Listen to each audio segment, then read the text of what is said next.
yang masih hidup. Ini ketika Abdurrahman bin Auf sakit di masa Umar bin Khattab, berarti perang Badar itu kan terjadi tahun kedua Hijrah, jadi sudah sekian tahun. Ternyata dari 313 sahabat itu yang masih hidup tinggal 100-an.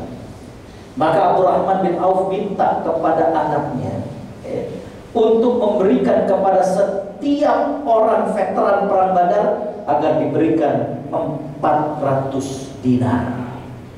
400 kali 100 berarti berapa? 40.000. Tadi saya katakan 1 dinar berapa gram? Subhanallah, sekali sedekah begitu Abdurrahman bin Auf. Tapi sekali lagi bahwa jangan cuma dilihat sekali sedekahnya. Tadi yang saya katakan, apa rahasianya? Abdurrahman bin Auf itu usahanya apa? Jadi kembali bahwa ketika Nabi SAW masih hidup, istri-istri Nabi diberikan nafkah oleh Nabi SAW. Dan ketika Nabi SAW meninggal dunia, ada sahabat-sahabat yang setia kepada Allah dan Rasulnya. Mereka mengkafalahi, mereka banyak memberikan bantuan kepada istri-istri Nabi SAW. Dan bantuan ini tulus, karena mereka tahu bahwa mereka tidak boleh menikahi janda-janda Nabi SAW. Kalau kita kan sekarang ada yang nyantunin janda, tapi dipilih disantunin yang jahe. Tahu jahe? Janda heran Nah, hadirin khotaliman rahimakumullah, begitulah nafkah kepada istri-istri Nabi SAW. Wallahu a'lam. Baik, kita yang lain. Pak Bekti nanya.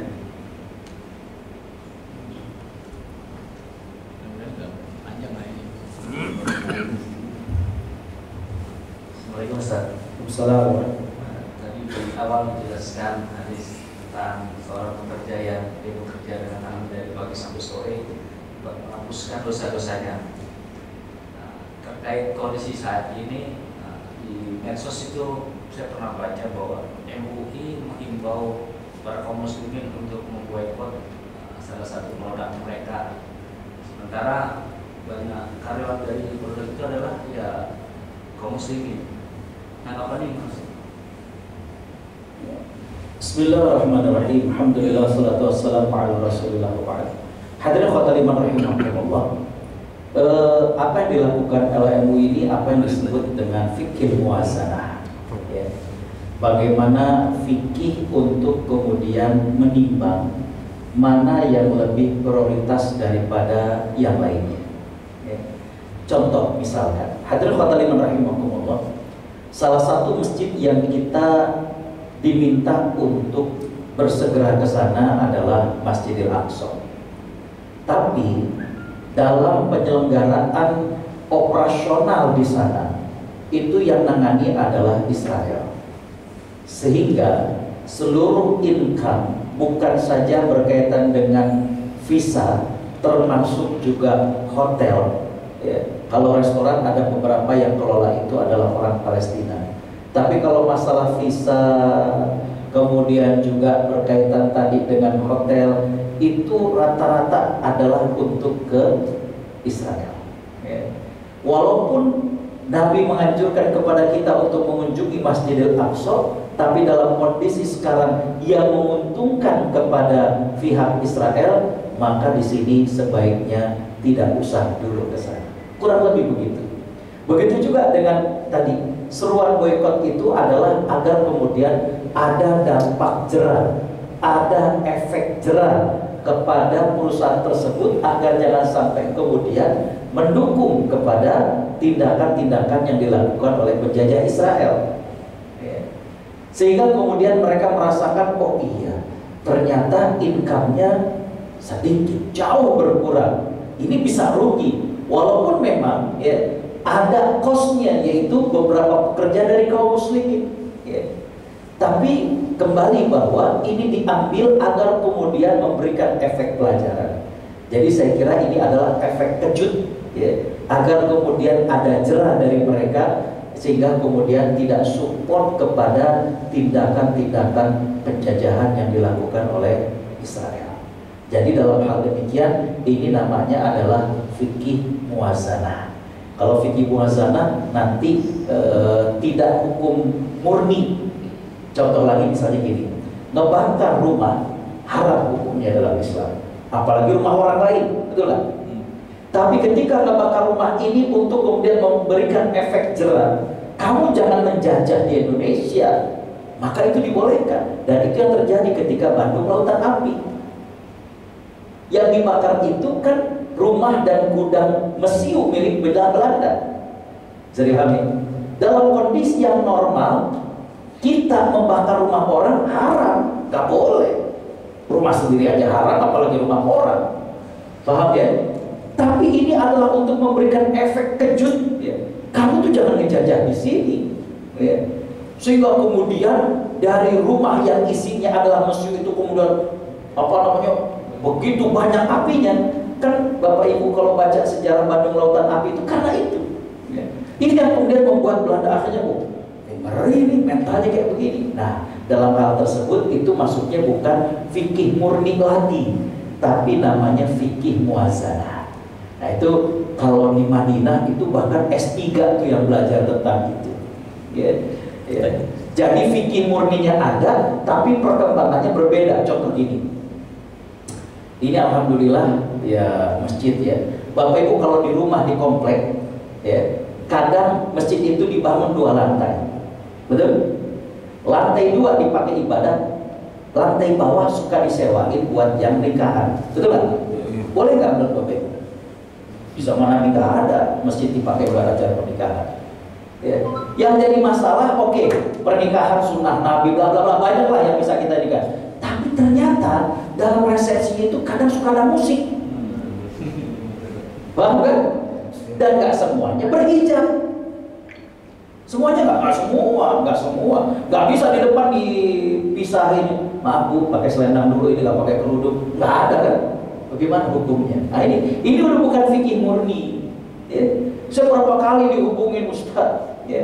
Ini kita di masjid ribut, kenapa? Ini dari pihak provider, kadang dari Telkomsel, kadang dari XL. Ketika melihat masjid, oh ini tiang itunya itu tinggi itu. Daripada mereka bikin tiang BTS sendiri, bagaimana kalau ditancepin di atasnya? Ya adalah duit bulanan atau tahunan buat masjid. Wah, terjadi perbedaan pendapat Pak. Ada yang nggak bisa, nggak boleh jual beli di masjid, haram hukumnya. Ada lagi yang satu bilang gimana haram, kan kagak ada jual beli. Itu mah di luar. Coba. Ini jadi udah bukan fikih murni Pak. Ya.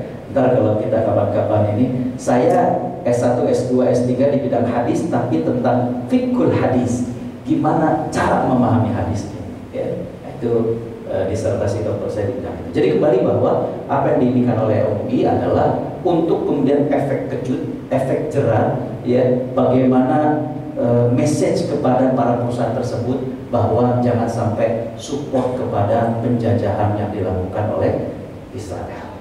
Ya. Dan memang akan ada cost-nya kalau kemudian pekerja kita ini kemudian begini-begini, tapi sekali lagi bahwa ini ada yang lebih besar dibandingkan daripada hal tersebut. Dan mudah-mudahan kalau mereka menyadari ya ini terus kita berjalan.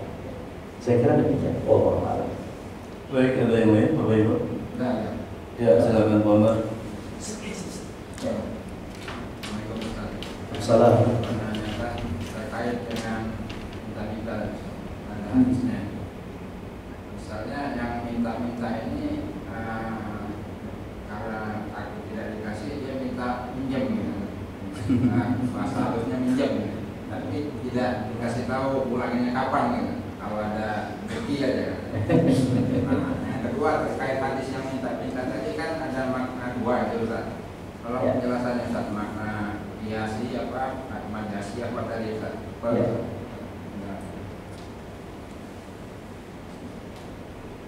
Bismillahirrahmanirrahim. Alhamdulillah salatu wassalamu ala Rasulillah. Bapak Ibu warahmatullahi wabarakatuh. Ini tentang masalah pinjam meminjam ini berat. Ya. Nabi SAW mengatakan matlul ghina zulmun, nunda-nunda bayar hutang padahal dia sanggup, itu zalim. Ya. Punya hutang udah jatuh tempo nggak bayar, ditagih marah, tapi update status lagi jalan-jalan. Ini kan ya Allah. Kadang yang minta itu kayak mau minjem. Ya. Bahkan kemudian dengan kata-kata, ya udah segitu aja kenapa sih nggak direlain? Orang terjadi SKK migas kok. Ya segitu mah. nggak bersyukur kamu, malah kita yang dinasehatin ya Allah. Ya Allah. Ya, kalau kayak sinetron dunia kebalik yang begini, ya. Justru yang nagih itu yang kayaknya kayak mau minjem ya Allah. Ya. Nah, ini kata Nabi SAW, nunda pembayaran padahal dia mampu, zalim. Zalimnya kenapa? Zalim kepada si pemberi hutang dan zalim kepada orang lain. Kenapa? Bikin kapok orang yang punya harta. Ketika ada orang yang benar-benar dia butuh dan dia pengen bayar, ketika mau minjem, kan orang yang punya harta aja, paling sama yang kemarin. Kan begitu. Akhirnya jadi ngezalimin orang. Ya. Kemarin saya baca status, mungkin dia juga kesel ya. Apabila engkau meminjam dan engkau ditagih tidak membayar, lantas orang itu gak pernah menagih lagi, jangan dikira dia lupa, tapi dia sudah langsung menyampaikan kepada Tuhanmu. Jangan dikira kemudian udah dilupain, gak masih keinget. Kenapa? Nyari uang segitu tuh capek, dipinjam gak dibayar. Cuma karena nagih berulang kali kemudian jawabannya begitu, bukan berarti lupa. Dia udah ngadu sama Allah Subhanahu wa Ta'ala. Ya, jadi kembali bahwa zalim gak boleh. Ya, haram hukumnya kalau kemudian dia minjem tapi sebenarnya niatnya itu minta. Ya, mohon maaf, udah banyak yang curhat kadang dalam keluarga. Ketika kita ngebantu saudara, udah kayak hak, ya, tahu-tahu lagi, Mas, ini udah tanggal 7, kok gak ini? Loh, kan aku ini ngebantu, sekarang ini bulan ini ada keperluan, aku sampai kepada yang, loh tapi kan udah rutin ini buat ini loh. Wah, ini kan kita ngebantu, tapi udah kayak gaji, telat dikit ditagih, subhanallah, nggak sedikit yang begitu. Ya. Jadi perlu juga kemudian kita sampai. Baik, minta-minta tadi saya katakan ada dua makna, kiasan dan tidak kiasan itu berkaitan tentang bagaimana ancaman, ya, walaysa fi wajhihi syubhatal lahmi. Nanti di akhirat kelak di wajahnya nggak ada dagingnya. Ini ada dua. Ada yang mengatakan bahwa betul-betul memang nggak ada dagingnya. Ya, ini makna hakiki. Kalau makna kiasannya adalah bahwa orang ini nanti di akhirat itu dikumpulkan termasuk orang-orang yang nggak ada malunya. Ya, itu maksud ada dua makna. Makna hakiki dengan makna kiasan atau makna majaz. Ya. Saya kira demikian. Wallahu a'lam. Baik, terakhir Ustaz, tadi sangat menarik sekali tentang kajian tentang para pekerja, di mana dikatakan tadi pekerja akan bernilai ibadah ketika dilakukan dengan secara penuh dengan keikhlasan dan menjunjung tinggi nilai amanah. Bahkan dikatakan bahwa pekerja itu adalah selingan dari ibadah, sehingga dari duha ke zuhur, zuhur ke asar itu adalah fokusnya adalah ibadah, karena manusia diciptakan untuk ibadah. Tapi faktanya Ustaz, ada juga bisikan-bisikan di lingkungan kerja, ya dari atasannya atau dari yang lainnya, kita ingin istilahnya fokus itu, bahwa kita bekerja mencari nafkah itu ingin bernilai ibadah. Tapi di sisi lain banyak juga godaan-godaan yang mengarah kepada hal yang tidak diinginkan. Bahkan tidak banyak juga, mohon maaf, para pejabat yang didorong istrinya untuk korupsi. Nah seperti itu Ustaz. Kalau kita ingin betul-betul ibadah kita konsen dan tidak menjual diri, termasuk dolim pada waktu, absen atau yang lainnya, tapi itu ternyata jadi habit, kebiasaan, sehingga saking biasanya tidak merasa dosa. Nah, apakah hal seperti itu Ustaz, untuk lebih menjauhkan hal-hal yang terbiasa itu, kira-kira gimana saja? Karena di lingkungan kerja itu gak semua baik juga, ternyata banyak juga hal-hal yang mendorong pada hal yang kita tidak inginkan. Ya. Bismillahirrahmanirrahim. Alhamdulillah, salatu wassalamu ala rasulillah. Bapak Ibu Allah SWT rahmati, tadi saya menyampaikan ya dalam slide yang sebelumnya tentang apa faktor penyebab tidak amanah. Di antaranya adalah pembisik, teman, ya, rekan kantor. Ini semuanya bisa berpengaruh kepada masalah kita melakukan bekerja dengan amanah tersebut. Ya. Bisa jadi tadi misalnya dari istri, ya, yang kemudian melihat sana sini kok suaminya kerja sekian tahun tapi masih begini-gini juga. Ya. Mungkin dari rintihan-rintihannya, mungkin dari keluhan-keluhannya, Mas, kamu ini kok gimana sih, gak pinter ngojek, gak pinter itu teman kamu cuma beda berapa tahun tapi udah begini, udah begini. Itu ada juga yang begitu ya.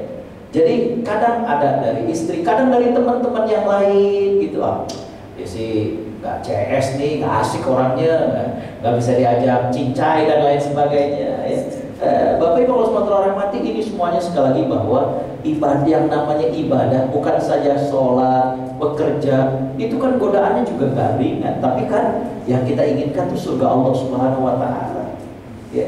Mohon maaf, jangan dikira kemudian bapak-bapak yang kerja kayak bapak-bapak ini saja yang digoda. Kayak saya Dewan Syariah juga ada godaannya. Ustaz, emangnya nggak boleh? Emangnya nggak? Ya begitu. Ya. Contoh misalkan ini, saya pernah diundang rapat. Di situ ada provider, ada lembaga zakat, ada ini tentang rencana zakat melalui SMS. Jadi ketik nominal, kirim ke nomor tertentu dan secara otomatis terpotong pulsa kita sekian ribu sesuai dengan yang kita kirim. Bisa dipahami ya? Ya. Boleh nggak Bapak-Bapak? Jadi ketik misalnya 5.000 atau 10.000, kirim ke nomor 555 dan dengan sendirinya pulsa kita terpotong dan itu sebagai sedekah. Boleh nggak? Itu bisa masif. Saya dengan ringan mengatakan nggak boleh. Ustaz, kenapa nggak boleh? Saya katakan, kalau kemudian orang ketik 10.000, apakah ke lembaga zakat itu 10.000?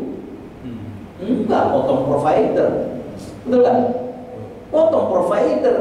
Kalau kemudian masuk ke lembaga zakat 9.700, 300 rupiahnya itu buat provider, berarti itu nggak sah akadnya orang itu infak 10.000 yang diterima 9.700.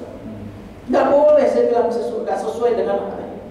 Terus gimana usulan Ustaz? Usulan saya adalah bagaimana infaknya itu utuh 10.000, 300 lembaga yang bayar ke perusahaan provider atau perusahaan provider itu menggratiskan. Bisa dipahami? Ya. Wah,